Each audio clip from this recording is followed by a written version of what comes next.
Эмч эмнэлгийн ажилтны цалин 2026 онд 3 сая төгрөгт, 2027 онд 3.5 сая төгрөгт тус хүргэнэ. Нийтийн албан тушаалтан албан тушаалаа ашиглан түрээсийн орон сууцыг түрээслэн төлбөрийг хувьдаа авч байжээ. Хүүхдийн дэргэд архитан согтуурсан мансуурсан зөрчил хамгийн их бүртгэгджээ. Хууль бусаар ашигт малтмал олборлож байсан үйлдэлийг таслан зогсоолоо. Экспорт 7.4%-аар буурчээ. Бурятад олон хүүхэдтэй айлд газар олгох тухай хуульд өөрчлөлт орууллаа. Ice Global-ийн зүүн хормын мэдээ эхэлж байна. Эмч эмнэлгийн ажилтны цалин 2026 онд 3 сая, 2027 онд 3.5 сая төгрөгт тус хүргэнэ.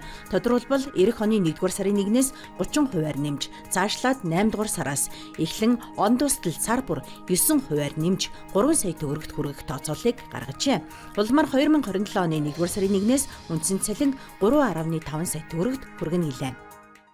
Төсвөөс бол ердөө нийт одоо санхүүжилтийн 3.1-д гарч байгаа. Бусад одоо 3.2 нь бол бид өөрсдийн эрүүл мэндийн яам, эрүүл мэндийн даатгалын ерхий газар, эрүүл мэндийн даатгалын үндэсний зүйлүүд, эрүүл мэндийн даатгалын ажлын алба бүгд оролцож хичээж хамаг ачааллыг бид өөрч ажиллах юм аа. Нийтийн албан тушаалтан Аан компани эзэмшлийн 2 байрыг дур мэдэн бусдад түрээслүүлж, түрээсийн болон ашиглалтын төлбөрийг хувьдаа авч байжээ. Прокурорын байгууллагаас түүнд эрүүгийн хуулийн эрх мэдэл, албан тушаалын байдлаа уруулан ашиглах зүйл ангид зааснаар яллах дүгнэлт үлдэж, дүүргийн эрүү иргэний хялбар ажиллагааны анхан шатны тойргийн шүүхэд шилжүүлээд байна. Энэ 7 хоногт энэ мэт албан тушаалаа уруулан ашигласан 2 хэрэгт прокурорын байгууллагаас яллах дүгнэлт үлджээ.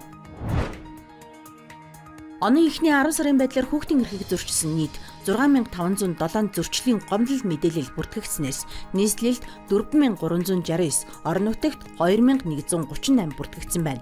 Үүний 96.5% буюу 6285 нь хүүхдийн бие махбодод халдсан, эсвэл үл хайхарсан, эсвэл хүүхдийн дэргэд архитан согтуурсан, мансуурсан, хүчирхийлэл үйлдсэн зөрчил байна. Тэдгээрийн 2773 буюу 42.6% нь шийтгэл оногдуулах, албадлагын арга хэмжээ ахуулах саналыг шүүхэд хөргүүлсэн бол 3340 буюу 51.3% нь шийтгэл оногдуулж, 73 буюу 1.1% нь эрүүгийн хэрэг нээн, 8 буюу 1.1% нь эрүүгийн хэрэг үүсгэн яллагчаар татсан байна.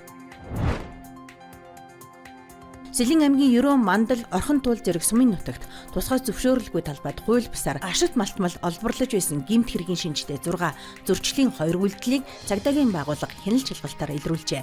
Мөн ууланд нуун байрлуулсан 20 экскаватор, 3 ковш, зээл 131 маркийн тээврийн хэрэгсэл 3-ыг тус олж тогтоон уулнаас татан буулгасан байна. Тэдгээрийг аймгийн байгаль орчны газарт хүлээлгэн өгсөн бөгөөд гэмт хэрэг зөрчлийн шинжтэй үйлдэлүүдэд бүрдэн шалгах ажиллагаа явуулж байна. Үндэсний статистикийн хорооны мэдээлэлээр энэ оны эхний 10 сарын байдлаар экспортын дүн 1233 тэрбум Америк доллар төрчээ. Энийг өмнөх оны мөн үетэй харьцуулбал 977 сая Америк доллар буюу 7.4%-аар буурсан байна. Нүүрсний экспорт өмнөх оны мөн үеэс 907.4 мянган тонноор буурч орлого 297 тэрбум ам.доллараар багассан. Мөн газрын цусны экспортын хэмжээ 458.4 мянган баррелаар багасч 55.4 сая Америк долларын алдагдал үүссэн зэрэг нь экспортын дүн буурахад нөлөөлжээ. Манай улсын экспортын бүтэц эрдэс түүхээс ийхүү өндөр хамааралтай байгаа нь дэлхийн зах зээлийн үнийн хэлбэлзэлт эмзэг байдалд хүргэж байна. Бурятад олон хүүхэдтэй айлд газар олгох тухай хуульд өөрчлөлт орууллаа. Тодорхойлбол газар авах уу эсвэл 100 мянган рубль авах уу гэдгийг сонгох юм а. Мөнгийг сонгуул эрх баригчдын ажлыг хөнгөвчлөнө. Учир нь энэ оны 6 дугаар сарын байдлаар 10,821 хүн газар хүснээс 5,837 олон хүүхэдтэй айл байжээ. Одоо олгох газаргүй болсон бөгөөд шинэ газарт холбоо харилцаа байгуулах хэрэгтэй. Энэ нь үнэтэй тусна. Тиймээс газар авах дүрмийг бага зэрэг чангатгаж 3 удаа татгалзуул хэрэгсгүй болгохоор болжээ. Энэ дүрм эх оны 3 дугаар сараас хэрэгжих юм. Бас нэгэн шин зүйл нь тухайн айлын хамгийн том хүүхэд 23 нас хүрээгүй байх ёстой.